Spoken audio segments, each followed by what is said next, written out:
أعوذ بالله من الشيطان الرجيم بسم الله الرحمن الرحيم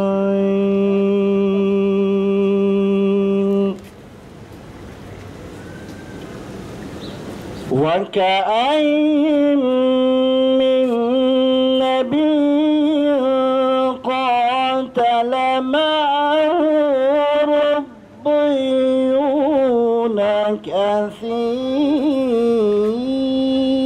كثير فما وهنوا لما أصابهم في سبيل الله.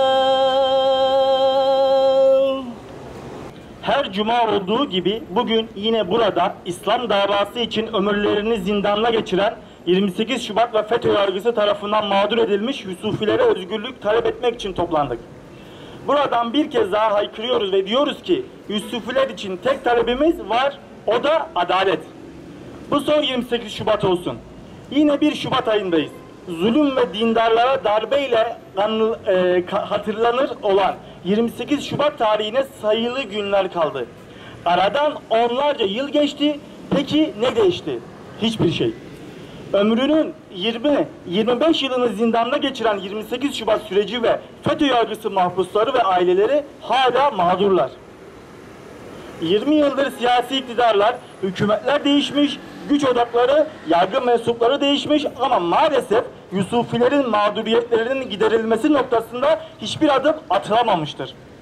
Ne kadar ironiktir ki 28 Şubat'ta darbe yaptığı mahkemece tescil edilip müebbet hapis cezası alan darbeciler ayda bir imza karşılığı salıverilirken darbenin hakiki mağdurları hala cezaevine tutulmaktadır.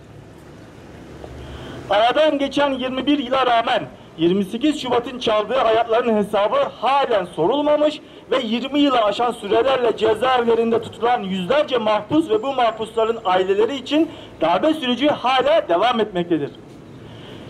Yılları yiten mazlumları artık görün. Yetkililerin bu mağduriyetleri giderme imkanı ve fırsatı vardır. Bu mazlumların görmezden gelinmesinin Allah nezdinde vebali çok büyüktür.